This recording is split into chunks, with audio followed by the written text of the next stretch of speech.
खुदावंद यीशु मसीह जिसने अपना खून देकर हमें बचाया है ताकि हम खुदा के अब्दी गज़ब से बच सकें और इस दुनिया में रहते हुए उसके लिए अपनी ज़िंदगी बसर करें, उसी के नाम में आपकी सलामती हो। ये चंद महीने पहले मेरी नज़र से एक इंटरव्यू गुजरा जो कि एक पाकिस्तानी मसीही अदाकारा हैं जिनका नाम सुनीता मार्शल है, लेकिन उन्होंने जो शादी है वो एक गैर मसीही शख्स से की है। तो उस इंटरव्यू के दौरान उनसे पूछा गया कि आपका शौहर जो है वो तो मुसलमान है, तो क्या आपने इस्लाम कबूल किया है? तो उन्होंने कहा जी मैंने इस्लाम कबूल नहीं किया है। और उसके बाद उन्होंने कहा कि शादी से पहले हमारे दरमियान जो है वो ये तय हुआ था कि शादी के बाद भी मेरा मजहब जो है वो मसीहत रहेगा, यानी कि मेरा शौहर और मेरे बच्चे तो मुसलमान हैं लेकिन मैं क्रिश्चियन हूं। तो जब ये वो बात कह रही थी तो लगता था वो उन्होंने मसीही कौम पर कोई बड़ा एहसान किया है। लेकिन एक बात सुनीता मार्शल और इस जैसी सोच रखने वाले दीगर लोगों के जहन में रहनी चाहिए कि बाइबल मुकद्दस कैटेगोरिकली बड़े ही वाज़े अल्फाज में गैर कौमों में शादी से मना करती है। मिसाल के तौर पर जब हम इस्तिस्ना 7 बाब 23 आयत, यशुआ 23 बाब 12 आयत, अज़रा 9 बाब उसकी दूसरी आयत, नहमिया 13 बाब उसकी 25 आयत और पहला कुरिन्थियों उसका 7 बाब 39 आयत पढ़ते हैं तो इन सभी आयात में बहुत ही वाज़े तौर पर कैटेगोरिकली इस बात से मना किया गया है कि खुदा के लोगों को ना तो अपनी बेटियां जो है वो गैर कौमों में देनी है और ना गैर कौमों की जो है बेटियां अपने लिए लेनी है। तो बाज़ लोग सवाल करते हैं कि अगर मेरा ईमान जो है वो मसीह यीशु पर है तो इससे क्या फर्क पड़ता है कि मैं शादी जो है वो किस मजहब में करता हूं या करती हूं। तो जो लोग ऐसी बातें करते हैं वो बाइबली जो एक वर्ल्ड व्यू है, बाइबली नुक्ता नज़र है, इससे बिल्कुल वो नावाकिफ है। क्योंकि जहन में रखना है कि खुदा ने हमें बनाया भी अपने जलाल के लिए, खुदा ने हमें बचाया भी अपने जलाल के लिए और खुदा ने हमें बुलाया भी अपने जलाल के लिए है। इसका मतलब यह है कि खुदा ने सिर्फ हमें इसलिए नहीं बचाया है कि हम आखिर में जहन्नुम की आग से बच जाएं, बल्कि शुरू से ही खुदा का मकसद यह है कि खुदा ताला इस दुनिया में जो उसके मकासद हैं वो अपने लोगों के वसीला से पूरा करते हैं। तो जब हम यीशु को अपना खुदावंद निजात दहिंदा तस्लीम करते हैं तो हम कहते हैं कि हमारी ज़िंदगी तेरे लिए है और जो भी तेरे मकासद इस दुनिया के लिए है हम हाजिर हैं कि हमें उन मकासद के लिए इस्तेमाल कर। और जाहिर है हमारी ज़िंदगी का एक अहम पहलू जो है वो अज़दवाजी ज़िंदगी है। तो खुदा के लोग जब शादी करते हैं तो एक उसका जो बड़ा वाज़े मकसद है वो हमें मलाकी 2 बाब और उसकी 15 आयत में बताया गया है कि खुदा ताला ने जो शादी का निज़ाम बनाया उसका एक मकसद ये बनता है, बुनियादी मकसद, कि खुदा तरस नस्ल पैदा हो। और खुदा तरस नस्ल से मुराद है ऐसी औलाद जो कि खुदा से डरने वाली हो। और जाहिर है यहाँ पर बात हो रही है जो बाइबल का खुदा है, यहोवा खुदा है, उससे डरने वाली नस्ल हो, ताकि ना सिर्फ इन मियाँ और बीवी के वसीले से खुदा के जो मकासद दुनिया में वो पूरे हों, बल्कि आगे फिर उनकी नस्ल के वसीला से भी ये सब कुछ जारी रहे। तो अब आप सोचिए कि अगर एक शख्स जो है वो यहोवा खुदा का मानने वाला है, दूसरा शख्स जो है वो किसी और देवता का या किसी और माबूद का मानने वाला है, तो फिर किस तरह से बच्चों की जो परवरिश इस तरह से की जाए कि वो यहोवा खुदा से डरने वाले हों। तो इस तरह से हम देखते हैं कि जब ये कहता है कि शादी के बाद तो मैं फिर भी मसीही ही हूँ अगरचे मैंने गैर कौमों में शादी की है, तो वाज़ेह है कि उसने अपनी ज़िंदगी पर खुदा के इख्तियार को तस्लीम नहीं किया है। उसने इस इख्तियार का सरीहन इनकार किया है, चूंकि हमारे बनाए बचाए और बुलाए जाने का मकसद सिर्फ ये नहीं है कि आखिर में हम जहन्नुम की आग से बच जाएं, बल्कि मकसद यह है कि इस दुनिया में रहते हम उसके जलाल के लिए जिएं और हमारी ज़िंदगी का जो भी पहलू हो उसमें हम खुदा के मकासद को पूरा कर सकें। और जैसे मैंने कहा कि बाइबल मुकद्दस में बहुत सारे ऐसे हवाला जात हैं जिनमें ये बात कही गई है, तो उन्हीं में से 2 हवाला जात पर हम आज गौर करेंगे। लेकिन इससे पहले कि मैं इस हवाले की तरफ आऊं, मैं आप लोगों को याद दिलाना चाहता हूं कि इस चैनल पर हर सुबह 5 बजे एक नई वीडियो जो है अपलोड कर दी जाती है, ताकि आप अपने दिन का आगाज खुदा के कलाम की ठोस ग़िज़ा से कर सकें। अगर आपने ये चैनल सब्सक्राइब कर रखा है तो बहुत अच्छी बात है, अगर नहीं किया है तो ज़रूर सब्सक्राइब करें। तो अब आइए हम आज का जो हमारा मौजू है उसके लिए पहला हवाला जो हम पढ़ने जा रहे हैं, अज़रा की किताब उसका 9वां बाब और उसकी दूसरी और तीसरी आयत है, जिसमें कुछ यूं लिखा है, चुनाचे उन्होंने अपने और अपने बेटों के लिए उनकी बेटियां ली हैं, यानी कि गैर कौमों की बेटियां।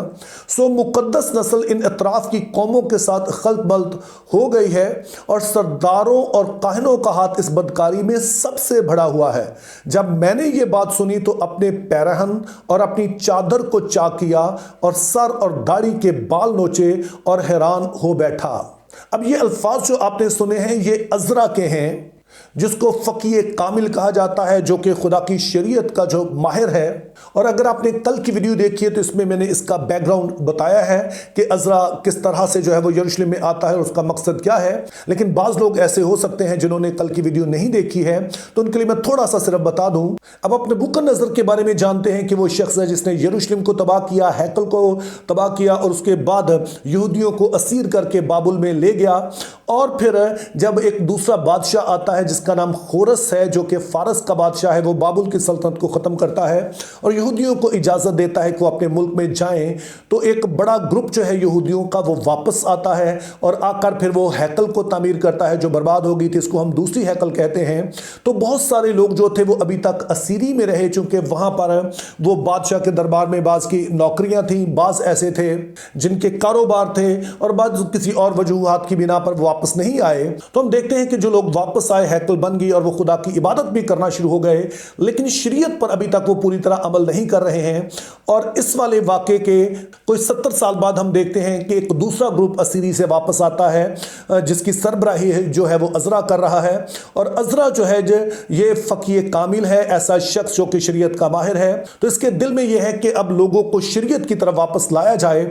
और जब वो वापस आता है तो जो हवाला अभी हमने पढ़ा, इसमें बताया गया कि जो पहला और सबसे संजीदा गुनाह वो नोट करता है वो ये है कि जो बनी इसराइल हैं इन्होंने गैर कौमों में शादियां कर रखी हैं, यानी इन्होंने अपनी बेटियां गैर कौमों को दी हैं और उनकी बेटियां अपने लिए ली हैं।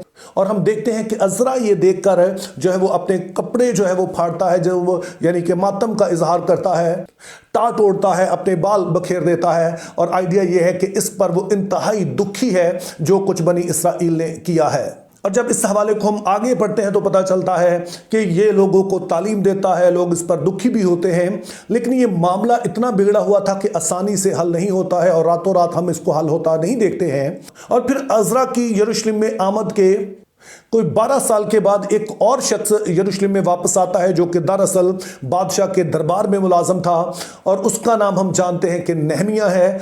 और उसके दिल में अब यह है कि जाकर मैं यरूशलेम की तामीर करूं। सो आपने ज़हन में रखना है कि पहला ग्रुप जो आया उसने हैकल की तामीर की। अज़रा जो आता है कि रूहानी तौर पर या शरई तौर पर अपने लोगों को मजबूत करे। और जब नहमिया एक ग्रुप लेकर असीरी से वापस आता है तो इसका मकसद यह है कि समाजी तौर पर लोगों को मजबूत किया जाए। तो इस तरह से हम देखते हैं कि जो अज़रा और नहमिया की स्टोरी है ये ओवरलैप करती है, यानी कि ये एक ही दौर के लोग हैं, तो ये दोनों ही मिलकर काम करते हैं। तो अब आइए हम जो नहमिया और उसका 9वां बाब और उसकी पहली 2 आयत पढ़ते हैं कि किस तरह से फिर मिलकर ये इस मसले को हल करते हैं। तो यहां पर लिखा है, फिर इसी महीने की 24वीं तारीख को बनी इसराइल रोजा रखकर और टाट ओढ़कर और मिट्टी अपने सर पर डालकर इकट्ठे हुए और इसराइल की नस्ल के लोग सब परदेसियों से अलग हो गए और खड़े होकर अपने गुनाहों और अपने बाप दादा की खताओं का इकरार किया। अब हमने देखा कि अज़रा जब आता है तो लोगों का पहला और बड़ा गुनाह जो नोट करता है यह है कि उन्होंने गैर कौमों में शादियां की हैं। और फिर वो प्रीचिंग शुरू करता है, कुछ लोग कबूल भी कर लेते हैं, लेकिन मामला इतनी जल्दी हल नहीं होता है। और फिर जब नहमिया आता है, चूंकि ये गवर्नर के तौर पर यहां पर आया है, इसके पास इख्तियार भी है, तो जब अब ये दोनों मिलकर इस काम को करते हैं तो हमें पता चलता है कि लोगों को इस बात का गहरा एहसास होता है कि जो कुछ वो कर रहे हैं वो ठीक नहीं है। और अपने इस गुनाह पर मातम का इजहार जो है वो रोजा रखकर, टाट ओढ़कर, अपने सर में खाक डालकर करते हैं, जिसका मतलब यह है कि वो समझते हैं कि ये गुनाह इंतहाई घिनौना है जो उन्होंने किया है। और हम देखते हैं कि वो यहां पर अपने आप को अलग करते हैं। अब जब हम इन हवाला जात पर गौर करते हैं तो चंद बातें जो है वो बड़े ही वाज़े तौर पर हमारे सामने आती हैं।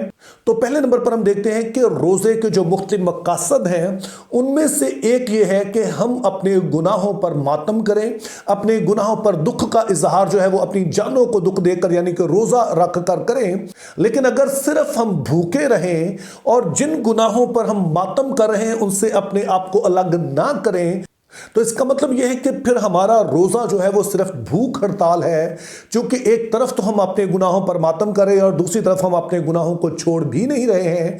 तो इसलिए जब हम कहते हैं कि हम अपने गुनाहों की वजह से जो है वो रोज़ा रख रहे हैं, तो लाजम है कि हम उन्हें तर्क करें। जैसा कि हमने यहाँ पर देखा कि वो लोग जिन्होंने गैर कौमों में शादियाँ कर रखी थी, उन्होंने जब इस बात पर मातम करते हुए रोज़ा रखा तो साथ में उन्होंने इसे तर्क ताल्लुक भी किया।